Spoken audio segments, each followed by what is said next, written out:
अस्सलाम वालेकुम नाज़रीन, सियासत टीवी के प्राइम टाइम में आप सबका तहदीद से इस्तकबाल है। मैं हूं फरजान अहमद। सबसे पहले पेश है प्राइम टाइम की हेडलाइंस। बाबा साहब अम्बेडकर की तौहीन करने पर आज मुसलसल दूसरे दिन हैदराबाद में एहतजाज। तेलंगाना महिला कांग्रेस ने बीजेपी के दफ्तर के करीब किया मुजाहरा। अमित शाह के खिलाफ जमकर की गई नारेबाजी। पार्लियामेंट में दाखिले के वक्त बीजेपी की जानिब से राहुल गांधी को रोकने की कोशिश काबिल मजम्मत। बाबा साहब अम्बेडकर के खिलाफ अमित शाह के बयान पर कोई कार्रवाई नहीं। तेलंगाना के वजीर पूनम प्रभाकर की press conference. Formula car racing के मसले पर बीआरएस सरकार ने किया तेलंगाना असम्बली में एहतजाज। साबिक़ा रियासती वजीर केटीआर के खिलाफ मुकदमे को लेकर सिया बैचेस के साथ मुजाहरा। केटीआर को 30 दिसंबर तक गिरफ्तार न किया जाए, तेलंगाना हाई कोर्ट ने दी हिदायत। फार्मूला ई रेस के मामले में एंटी करप्शन ब्यूरो के केस के खिलाफ रुजू हुए थे साबिक़ा वजीर केटीआर।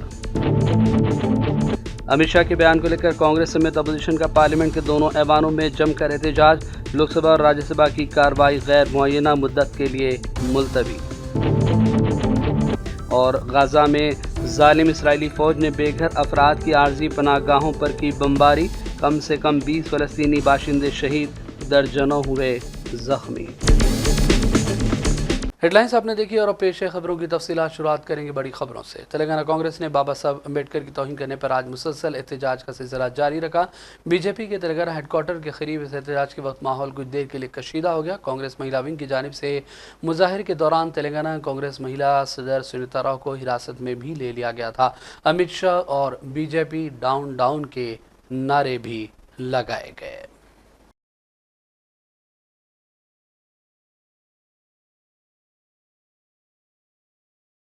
पार्लियामेंट में दाखिले के वक्त राहुल गांधी को रोकने की कोशिश और द कंपील के दौरान खुद राहुल गांधी के खिलाफ मुकदमा दर्ज कराए जाने को लेकर कांग्रेस पार्टी सख्त बरहम है। दूसरी जानिब बाबा साहब अम्बेडकर के खिलाफ अमित शाह के बयान को बीजेपी की जानिब से नज़रअंदाज किया गया। इस मामले को लेकर रियासती वजीर पूनम प्रभाकर ने सख्त तनकीदें की। तेलंगाना असम्बली के मीडिया पॉइंट पर प्रेस कॉन्फ्रेंस के दौरान MLC आमिर अली खान और दीगर कायदीन भी पूनम प्रभाकर के साथ मौजूद थे।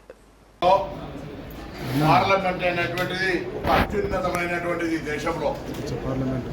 అటువంటి పార్లమెంటులోకి ప్రవేశించే ద్వారం దగ్గర గౌరవ ప్రతిపక్ష పార్లమెంటు సభ్యుల్ని, పార్లమెంటు లోక్సభ ప్రతిపక్ష నాయకులైన రాహుల్ గాంధీ గారితో సహా అనేక మంది పార్లమెంటు సభ్యులను లోపలికి పోకుండా దారికి అడ్డం నిలుచొని వాళ్ళని నిరోధించే సందర్భంలో పక్కకు జరుపుకుంటూ పార్లమెంటు లోపలికి పోయే ప్రయత్నంలో నేరుగా పక్కనున్న పార్లమెంటు సభ్యుడు కాక వారి పక్కనున్న పార్లమెంటు సభ్యుడు కింద పడి చిన్న దెబ్బ తాకితే దానిపైన భారతీయ జనతా పార్టీ కుట్రపూరితంగా రాహుల్ గాంధీ గారి యొక్క క్యారెక్టర్ను దెబ్బతీసే విధంగా, రాహుల్ గాంధీ గారు ఏదో నేరస్తుడనేటువంటి భావన చెప్పే విధంగా అతనిపై హత్య ప్రయత్న కేసు నమోదు చేయడం అనేటువంటిది చాలా తీవ్ర దిగ్భ్రాంతి కలిగిస్తూ ఉంది. దీన్ని మేమందరం కూడా కలిసి తీవ్రంగా ఖండిస్తూ ఉన్నాం. ప్రజాస్వామ్యంలో ప్రజా సమస్యల వేదికకు చర్చగా ఉండాల్సిన పార్లమెంట్ ఆ ద్వారం దగ్గరనే అడ్డుకుంటున్నారంటే వాళ్ళ యొక్క। कांग्रेस के सीनियर लीडर हेमंत राव ने कहा कि अमित शाह के इस्तीफा तक हम एहतजाज जारी रखेंगे। उन्होंने कहा कि बाबा साहब अम्बेडकर की वज़ीर दाखिला अमित शाह ने तौहीन की, जिससे बीजेपी की सोच जाहिर भी है। उन्होंने कहा कि मोदी अमित शाह को फौरी तौर पर बरतरफ करें, वरना हम एहतजाज का सिलसिला जारी रखेंगे। मेरा बोलने का मतलब है अमित शाह को बचाने के वास्ते अमित शाह को बरतरफ करना। कॉन्स्टिट्यूशन की बात आप कर रहे हैं, कॉन्स्टिट्यूशन बचाने का काम आप कर रहे बोल रहे हैं, और कॉन्स्टिट्यूशन हेड जो उनका इंसल्ट करे तो उसके ऊपर नरेंद्र मोदी एक्शन लेता नहीं लेता ये मालूम होना चाहिए। जब तक ये नहीं होगा ये बराबर हमारी लड़ाई चलते रहेगा। पूरा देश भर में हर डिस्ट्रिक्ट हर विलेज में ये अम्बेडकर चाहने वाले अम्बेडकर कॉन्स्टिट्यूशन लिखा वही काम पंडित जवाहरलाल नेहरू करे, कॉन्स्टिट्यूशन के फेवर में इंदिरा गांधी करी, आज राहुल गांधी कर रहे। कॉन्स्टिट्यूशन में यही बोला जितना हिस्सेदारी उतनी भागीदारी बोला। तो इस वजह से जब तक अमित शाह के ऊपर एक्शन नहीं लेंगे हमारी लड़ाई चलते रहेगा। उनको बरतरफ करना और आइंदा ऐसा अम्बेडकर को कोई इंसल्ट करेंगे तो हम तो छोड़ेंगे नहीं। हमारा भगवान है, अम्बेडकर इज अवर गॉड। अब सभी लोग मानते कर ऐसी नहीं है, हर मजहब के लोग उनको लाइक करते। इवन वोट सिटी में भी असद क्या बोलता, जय भीम बोलता, नहीं बोलता, तो वो भी उनको प्यार करता। तो इस वजह से जब तक अमित शाह के ऊपर एक्शन नहीं लेंगे हमारी लड़ाई चलते रहेगा।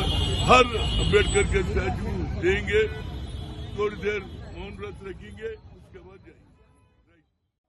तेलंगाना असेंबली इजलास के दौरान आज फार्मूला कार रेसिंग के मामले को लेकर बीआरएस अरकान ने एहतजाज किया। उन्होंने पार्टी के कारगुजार सदर केटीआर के खिलाफ दर्ज मुकदमे को गैर कानूनी करार देते हुए सियाह बैजस पहनकर असेंबली में शिरकत की और कांग्रेस पर झूठा मुकदमा दर्ज करने का इल्जाम लगाया। बीआरएस अरकान ने फार्मूला ई कार रेस पर फौरी बहस का मुतालबा किया, लेकिन इस दौरान कांग्रेस और बीआरएस अरकान के दरमियान तल्ख कलामी के वाक़यात पेश आए।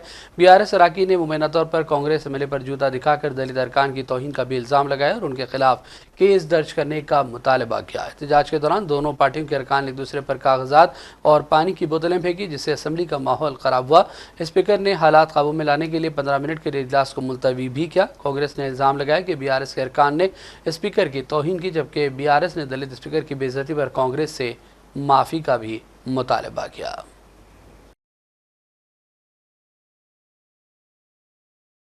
वर्धनापेट के रुकन असेंबली KR नागराज ने कहा कि बीआरएस का रवैया काबिल मजम्मत है। दलित स्पीकर की तौहीन की गई और बीआरएस के लीडर KTR के खिलाफ दर्ज मुकदमे को लेकर पार्टी गैर जमहूरी अंदाज में एहतजाज पर उतर आई है। उन्होंने कहा कि कांग्रेस हुकूमत असेंबली में जामे कार्रवाई पर यकीन रखती है, लेकिन अपोजिशन रॉडीज़म कर रही है।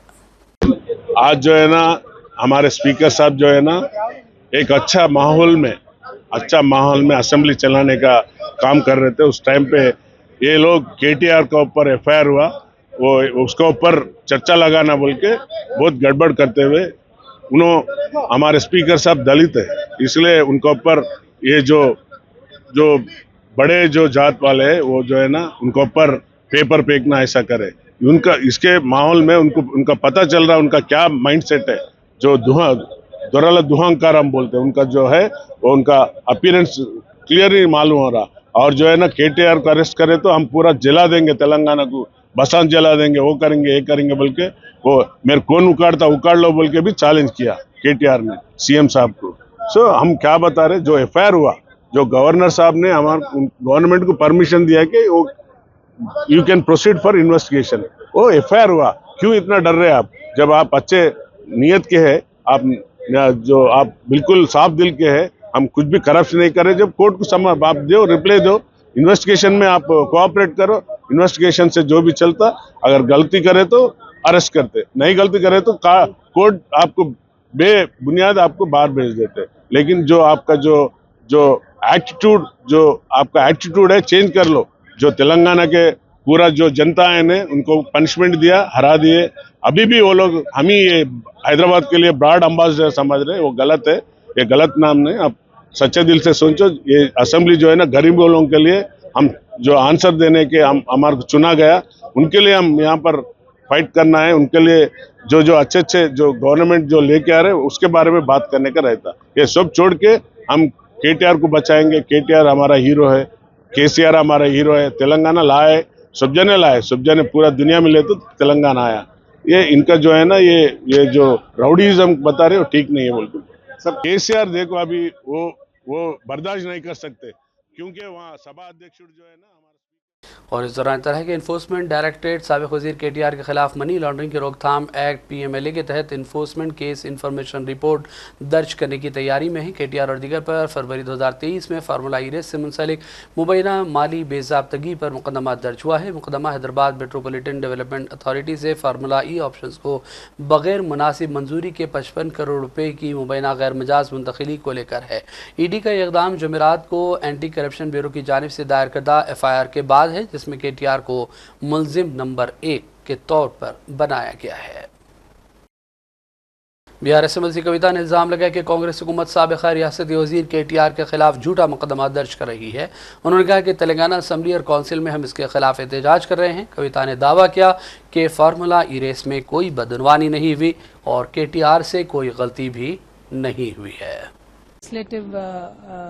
Council today. We will be protesting today in the council and in assembly as well. Congress party here, which is in ruling in Telangana state, has created and falsified cases and frivolous cases they have put on our Honorable Working President Shri KTR Garu. They have released a FIR yesterday saying that there has been corruption in Formula E racing. There is absolutely zero corruption. There is no involvement of our leader whatsoever. We truly believe that he's only worked in the interest of state. And our leader, in fact, demanded that there be a debate in the assembly, which is not allowed by the government. So a government which is fearing to take up the debate is coming to attack BRS in the form of cases. We will fight because we are on the right side. We have done nothing wrong. So we will fight for our rights, and we will tell the people of Telangana that this is false case, and we will protest both in assembly and council today. साबिक़ा रियासती वज़ीर हरीश राव ने कहा कि KTR को assembly में अपनी बात रखने का मौका दिया जाए, उनको बयान देने का वक्त दिया जाए ताकि वो उनके खिलाफ लगाए जा रहे इल्ज़ामात का खुद जवाब दे सकें। ఒక సభ్యుడి మీద అక్రమ కేసు పెట్టినప్పుడు ఆ సభ్యుడికి చెప్పుకునే అవకాశం ఇవ్వాలి కదా సార్. అది తప్ప ఒప్ప కేటీఆర్ గారికి మీరు అవకాశం ఇస్తే వారు మాట్లాడితే మీకు ప్రభుత్వానికి రాష్ట్ర ప్రజలకు కూడా ఒక క్లారిటీ వచ్చేటువంటి అవకాశం ఉంటుంది అధ్యక్ష. ఇది ముమ్మాటికి అక్రమ కేసు. కేవలం కేటీఆర్ గారు 420 మీ హామీలను ప్రశ్నిస్తుండే కనుక లగచెర్ల రైతులను और इससे कबल साबिक़ा रियासती वज़ीर KTR ने मीडिया से बातचीत के दौरान ये दावा किया था कि तेलंगाना में फार्मूला ई रेस से रियासत को माली फ़ायदा हुआ है, लेकिन रेवंत रेड्डी हुकूमत इस बात को समझने से कासिर है और उनके खिलाफ झूठा मुकदमा दर्ज किया गया।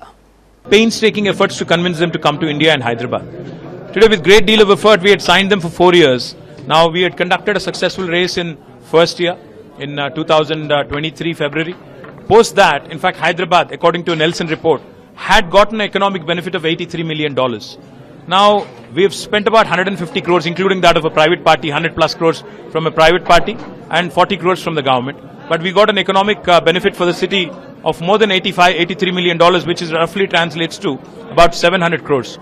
So, this government, unfortunately, the Congress government, neither has a clue about motorsports, nor has a clue to promote Hyderabad, Telangana as a hub for electric vehicles and sustainable mobility, which was the motive. Now, unfortunately, this government does not have common sense. We have challenged them. We said, please come for a discussion in the State Assembly where an ongoing session is happening.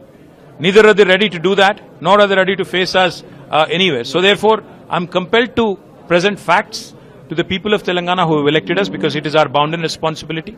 I've made my case. I've explained to you how the 55 crores that have been transferred by HMDA, the Telangana government's arm, to Formula E are very much received, and the receipt is also been shown by me just now. There is no corruption, because I don't understand how ACB can come in, Anti-Corruption Bureau can come in when there is no corruption at all. Telangana assembly में आज chief minister Revanth Reddy ने भी साबिक़ा रियासती वज़ीर KTR और formula ई मामले पर बयान दिया। उन्होंने ये भी कहा कि तमाम मामले की शफाफ जांच और तमाम तर तफसीलात सामने लाया जाना ज़रूरी है। 2023 డిసెంబర్ నుంచి డిసెంబర్ 7 తారీఖు మా ప్రభుత్వం ఏర్పాటు చేసి నేను బాధ్యత తీసుకున్న రోజు 3-4 రోజుల తర్వాత ఆ FEO సంబంధించిన ప్రతినిధి నా దగ్గరకు వచ్చి, గతంలో మేము KTR తోని ఈ రకమైన ఒప్పందాలు చేసుకున్నాం, మాకు లావాదేవీలు ఉన్నాయి, మాకు వ్యవహారం ఉంది, దీన్ని కొనసాగించాలని నా దగ్గరకు వచ్చిన అధ్యక్ష. ఇప్పటి దగ్గర అక్కడ ఫోటో ప్రదర్శిస్తారు. అఫీషియల్ గా చీఫ్ మినిస్టర్ గా నేను అపాయింట్మెంట్ ఇచ్చిన అధ్యక్ష.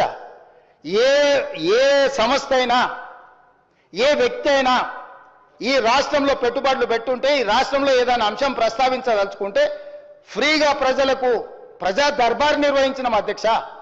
ధూల్పేటలో గుడంబ అమ్ముకునేటోడు కావచ్చు, లేదా ఇంకెక్కడైనా ఏదైనా నేరంలో ఇరుక్కున్న ఆరోపణలు ఎదుర్కొంటున్నాడు కావచ్చు, ముఖ్యమంత్రి నా దగ్గర వచ్చి చెప్పుకునే స్వేచ్ఛ ఇచ్చిన అధ్యక్ష. అతను ఎదుర్కొంటున్నది నిజమైన ఆరోపణనేనా, నిజమా కాదా, వాస్తవమా అవాస్తవమా, ఎవరు వచ్చినా చెప్పుకునే స్వేచ్ఛ. నేను నా ఇంటి దగ్గర రోజు వందలాది మంది నేను కలుస్తా అధ్యక్ష. ప్రతిరోజు సెక్రటేరియట్లో మీకు తెలుసు 4 గంటల నుంచి 8 కానీ 9 కానీ ఎన్ని వందల మంది వచ్చినా ప్రతి ఒక్కరిని కలుస్తా, ప్రతి ఒక్కరితో ఫోటో దిగుతా. ఈ FEO సంస్థకు సంబంధించిన ప్రతినిధి ఈ కార్ రేస్లకు సంబంధించి చర్చించాలంటే నేను అపాయింట్మెంట్ ఇవ్వకుంటే ఎందుకుంటా అధ్యక్ష? ఏముంది అధ్యక్ష? నేను దిగిన ఫోటో అధ్యక్ష, ఆ ఫోటో నేనే దిగిన, వాళ్ళని పిలిచినా నేను. వాళ్ళు వచ్చి కలుస్తామంటే రమ్మన్నా, వచ్చి కలిచారు. కలిసిన తర్వాత ఈ విషయం ప్రస్తావించారు. ఈ విషయం ప్రస్తావిస్తే నేను అడిగిన మాకేం సంబంధమయ్యా?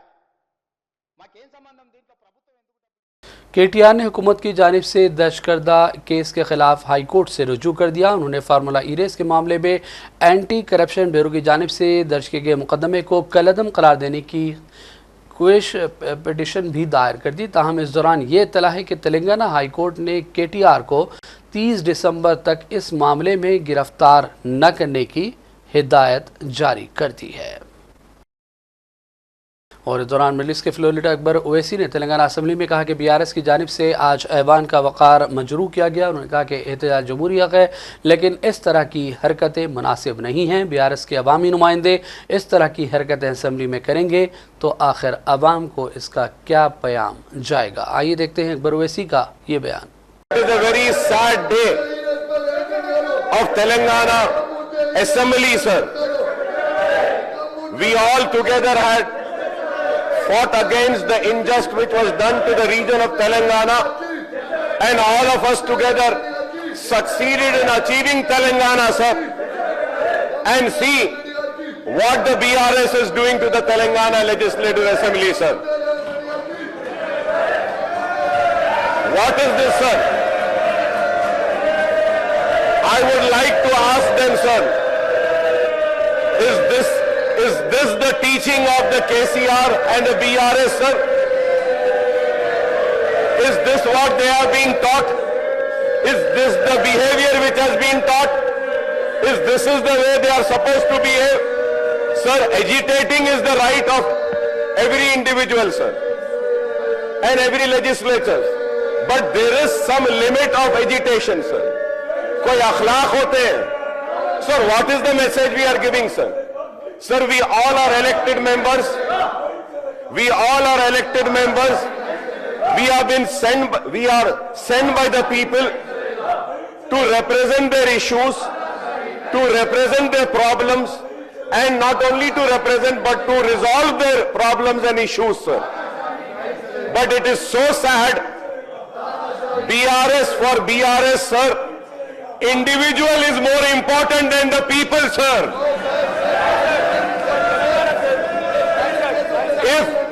If one individual is so important, then I think the people will teach them our more strong lesson, sir. Because we come here to represent the people. We are not family member only, sir. Gives a message, family is superior than the people. Family is superior than the state. Family is superior than this house. साबिक़ा रियासत वज़ीर मल्ला रेड्डी ने इल्ज़ाम लगाया कि हैड्रा की वजह से real estate इंतहाई बदतरीन दौर से गुजर रहा है। उन्होंने भी कहा कि तिजारत मुतासर हो गई है, लोगों में खौफ का माहौल है। असम्बली में उन्होंने हैड्रा को लेकर अपनी फिक्रमंदी का इजहार कुछ इस अंदाज में किया। आइए देखते हैं।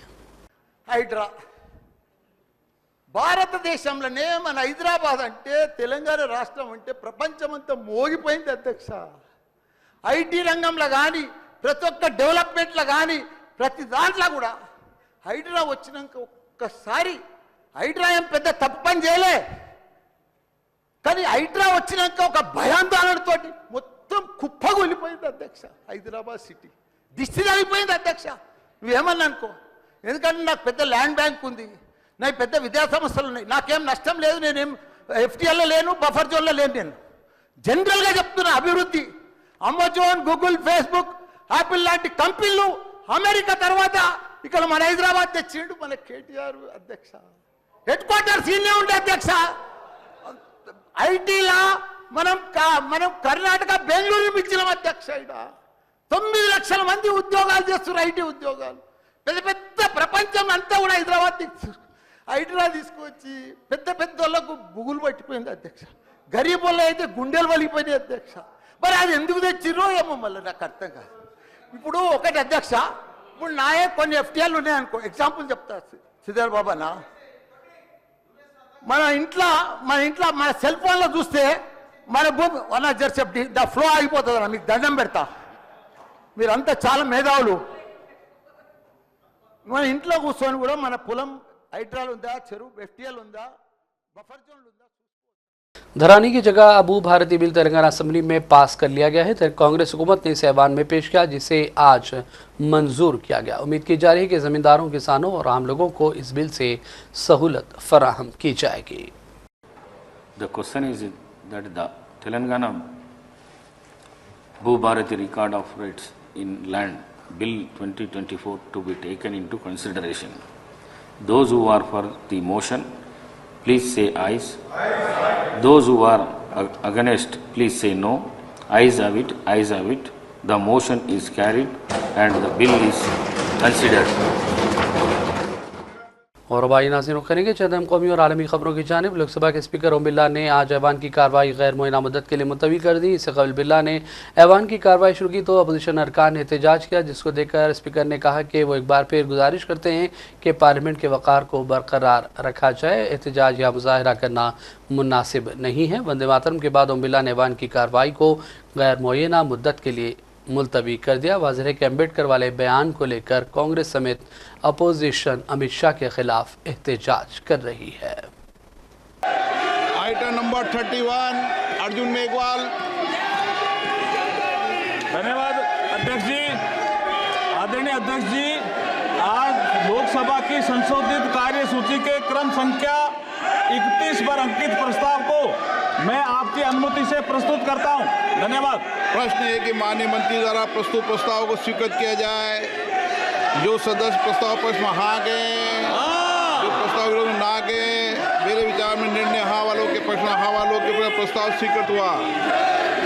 माननीय सदस्यगण, मैं आप सभी से पुनः आग्रह करता हूं कि संसद की गरिमा मर्यादा बनाए सबकी सामूहिक जिम्मेदारी है। संसद भवन परिसर में किसी भी द्वार पर किसी भी तरह का धरना प्रदर्शन करना उचित नहीं है।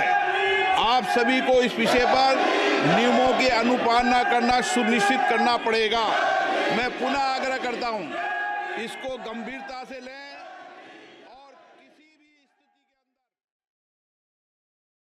और उधर दूसरी जानिब राज्यसभा के चेयरमैन जगदीप धनखड़ ने अरकान पार्लियामेंट से अवाम के दिमाग और तवक्कुआत का एहतराम करने की अपील की और कहा कि दुनिया हमारी जमहूरियत को देखती है, फिर भी हम अपने तर्ज अमल से अपने शहरियों को मायूस कर रहे हैं।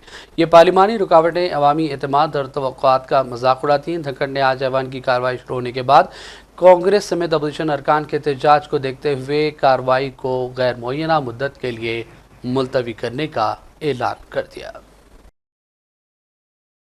कांग्रेस लीडर जयराम रमेश ने कहा कि मोदी और अमित शाह दस्तूर हिंद के मेहमान बाबा साहब अम्बेडकर के बारे में क्या सोचते हैं, ये सबके सामने जाहिर हो गया। उन्होंने कहा कि अमित शाह ऐवान में ठहरकर ऐसी बयानबाजी कर रहे हैं जो पार्लियामान के वक़ार को भी मजरूह कर रही है। नहीं, हमारे लिए प्रोडक्टिविटी बहुत है। हमारे नज़रिए से प्रोडक्टिविटी 100% है, क्योंकि सारा देश जान चुका है कि गृह मंत्री का डॉक्टर अंबेडकर के बारे में क्या विचार है, नरेंद्र मोदी का क्या विचार है। हमारे लिए प्रोडक्टिविटी बहुत है। हम कैसे मापते हैं प्रोडक्टिविटी को? जब सरकार की असली मंशा क्या है, उनकी मानसिकता क्या है, उनकी सोच क्या है, वो जनता के सामने आती है। और प्रधानमंत्री ने अपने भाषण में 2 घंटे के प्रवचन में और गृह मंत्री ने और अन्य राज्यसभा के नेता सांसदों ने राज्यसभा में बिल्कुल साफ करी। और खास तौर से जिस तरीके से गृह मंत्री ने डॉक्टर बाबा साहब अंबेडकर का अपमान किया है, और मैंने तो आज शिकायत की है चेयरमैन साहब से कि 72 घंटे हो गए हैं। वित्त मंत्री ने इल्जाम लगाए थे पंडित जी को लेकर, नड्डा साहब ने इल्जाम लगाए थे पंडित जी को लेकर, गृह मंत्री ने इल्जाम लगाए थे पंडित जी को लेकर, और मैंने उसका फौरन खंडन किया था। और चेयरमैन साहब ने खुद कहा था ऑथेंटिकेट कीजिए, और मैंने भी मांग की थी। 3 दिन हो गए हैं, अभी तक ऑथेंटिकेट नहीं हुआ है, पर वो ऑथेंटिकेट नहीं कर पाएंगे। 1952 के चुनाव में बाबा साहब अंबेडकर को हराने वाले पंडित नेहरू नहीं थे, उनको हराने वाले वामपंथी पार्टी के नेता, सीपीएम के कम्युनिस्ट पार्टी के नेता ऐसे डांगे और वीर सावरकर थे। और ये खुलासा खुद बाबा साहब अंबेडकर करते हैं। जनवरी 18, 1952 का एक खत है उनका, कमलाकांत चित्रे, और मेरे पास वो खत है, मैंने दिखाया भी। और इस खत में लिखा है कि it is a part of a plot to defeat me, hatched by Dange and Savarkar. और ये ऑथेंटिकेट कहां से करेंगे? ये ऑथेंटिकेट मैं करूंगा, मैं ऑथेंटिकेट करूंगा, मैं ऑथेंटिकेट करने वाला हूं। ये खत चेयरमैन साहब को भेजने वाला हूं, जहां अंबेडकर साहब ने कमलाकांत चित्रे को लिखा है कि डांगे और सावरकर ने मुझे मिलकर मुझे हराया है 1952 के चुनाव में, Bombay north reserve constituency. Lok Sabha रुकन प्रियंका गांधी ने भी कहा कि मोदी सरकार अपोजिशन से डरती है। राहुल के खिलाफ मुकदमात के जरिए अपोजिशन को दबाने की कोशिशें की जा रही हैं। प्रियंका ने यह भी कहा कि बाबा साहब की तौहीन मुल्क हरगिज बर्दाश्त नहीं करेगा। सरकार डरती है, सीधी सी बात है। ये सरकार अडानी जी की चर्चा से डरती है, ये किसी भी चर्चा से डरती है। अब ये जानते हैं कि इन्होंने जो किया, इनकी असली भावना निकल आई है, जो अम्बेडकर जी के प्रति इनकी असली भावना है वो निकल आई है। इसलिए अब ये अब ऑपोजिशन से डर रहे हैं, क्योंकि हम इस मुद्दे को उठा रहे हैं, क्योंकि ये इस मुद्दे से जुड़ा पूरे देश का हित है। हमारा संविधान अम्बेडकर जी की देन है और इस देश की जनता की देन है और हमारी आजादी की लड़ाई की देन है, और उनका इस तरह से अपमान हिंदुस्तान नहीं सहेगा। कि कितने डेस्परेट हो गए हैं कि आज ऐसे एकदम झूठी बातें, झूठा एफआईआर। राहुल जी कभी किसी को पुश नहीं करेंगे। मैं उनकी बहन हूँ, इतने सालों से मैं जानती हूँ, कभी इस तरह की हरकत कभी कर ही नहीं सकते। और फ्रैंकली देश भी जानता है, देश देख रहा है कितने डेस्परेट हो गए हैं ये लोग कि इस तरह की फालतू के एफआईआर लगा रहे हैं, क्योंकि सिंपली अडानी पे चर्चा नहीं चाहते। और जो इन्होंने किया है अम्बेडकर जी के साथ, जिस तरह से अपमान किया है, ये जानते हैं कि ये देश नहीं सहेगा ये अपमान, इसीलिए ये सब डिस्ट्रैक्शन है, बस यही है। सड़कों पर भी लेकर के जाएंगे ये आंदोलन मैडम?